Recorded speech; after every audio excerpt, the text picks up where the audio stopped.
Emmett Till, Rosa Parks, Medgar Evers, Dr. Martin Luther King Jr.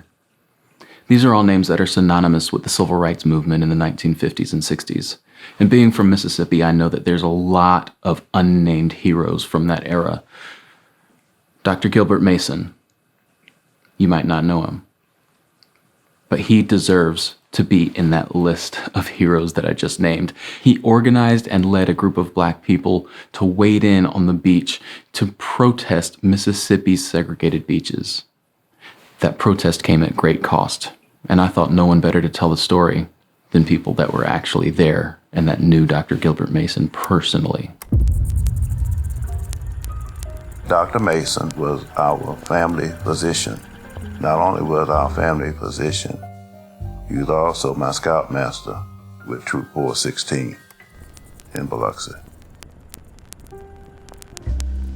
Dr. Mason had gone to the beach in 1959 with his immediate family members and some of his neighbors. Coincidentally, while he was out there in the medium down by the lighthouse, a lady had an accident, and the police came to attend to that, and while he was there, he was able to see them on the beach. And when he finished what he had to do there, he went down and told them they didn't have any business on the beach. Of course, Dr. Mason had saw the little barrels that they have out there to put the trash in. He knew that the county had those out there and the taxpayers paying, for the beach. So he questioned the officer. The officer couldn't answer the question, so he told him if he would follow him down to his chief of police, then he'll be able to tell him, give him an answer. So with that, he actually went down. When he got there, the chief of police told him if they go down to the beach again, he would be sorry, so don't go down there anymore. Being Dr. Mason, the person he was, he wasn't gonna let that alone. So he decided to go back down on the beach and was gonna invite some of his church members at First Missionary Baptist Church to go down. When he actually went down by the lighthouse, he went on the beach by himself. The police saw him out there and they arrested him. That was the catalyst. One thing about the larger community, when they find a black man that's fearless and intelligent, he's to be dealt with, and Dr. Mason was that person, 50s and 60s, of course, I was very young then, and we didn't recognize the horrific social impact that racism is having on our Afro-American community. Contrary to the separate but equal law, things were not equal, but we were definitely separate. We had whites living next to blacks and in front of and back of. But we went to separate schools. We had to have our own swimming pool on Lee Street. Coming from school, we walked on the same sidewalks, and they insisted that we get off the sidewalk when they walked by. We could not attend the football games of the white school, but the whites felt at liberty to attend our game, come and sit in the bleachers. So it was those kind of things that we took note of, but they didn't define our lives. The beach was off limits, period. Even though, mind you, it was built by our parents' tax dollars too, but we're not allowed to access that for recreational purposes, Now, my mother, as I recall, told me that when they was a child, it wasn't a problem. They could go to the beach. The Mississippi coastline hasn't always been the white sand beach that it is today.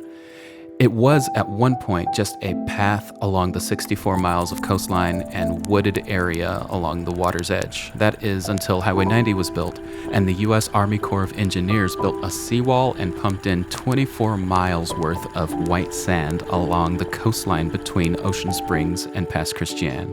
But that left a new sense of ownership for the homeowners along Highway 90. The whites had the audacity to claim the property across Highway 9 on the other side as theirs. It wasn't fair. And that's where Dr. Gilbert Mason stepped in. He started organizing and gathering as many volunteers as he could. He got about 125 volunteers ready to protest at the beach for what would be the most influential beach wade-in in Mississippi's history.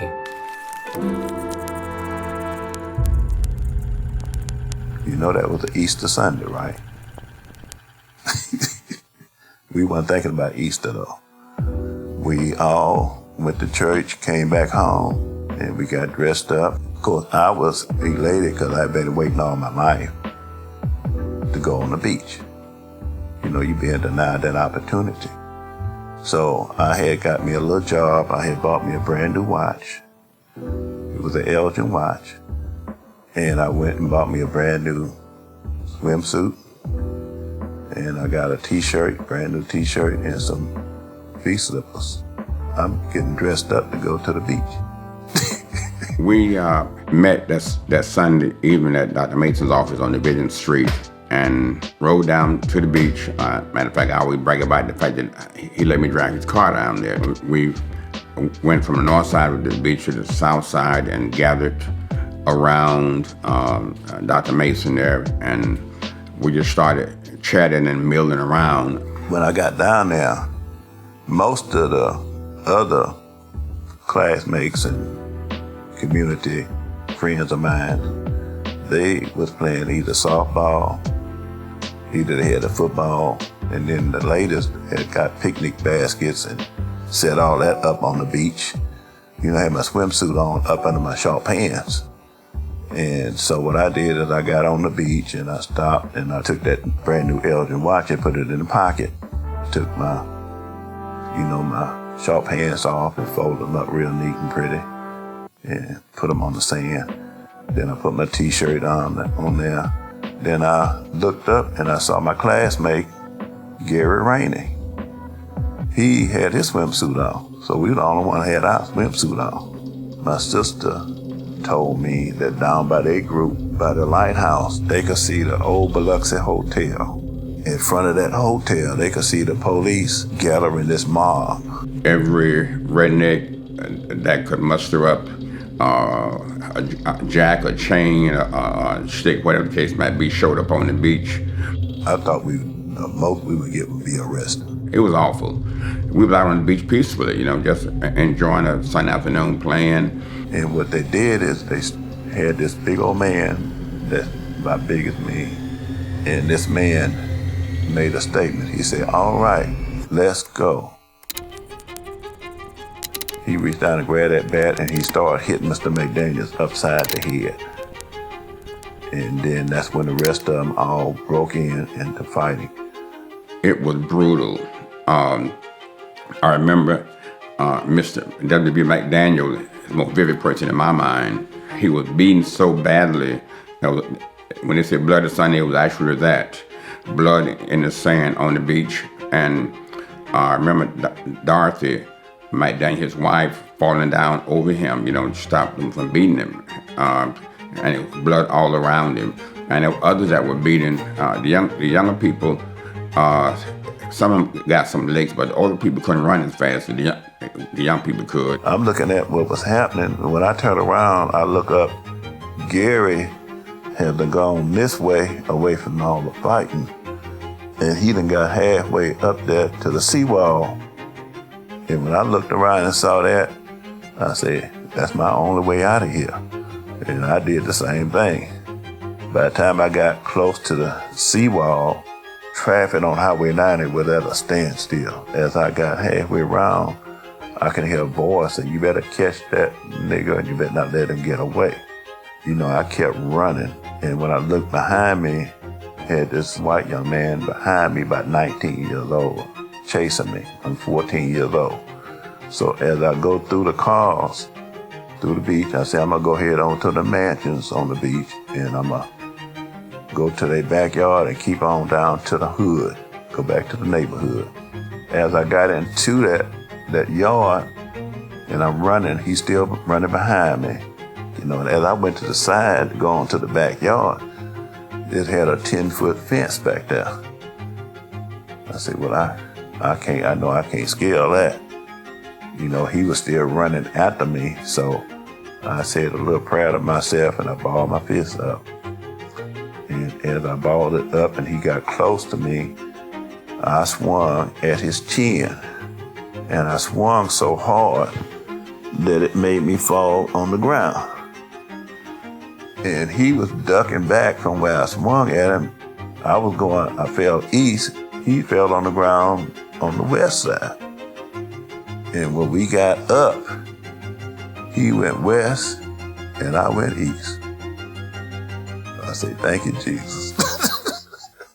One of the white merchants that had a store in the black community at the corner of Nixon and Division Street, who made his living off of black folks in the grocery store, had the audacity, he was on the beach that day with that mob, and had the audacity to come back off the beach and come and open his store up again that evening.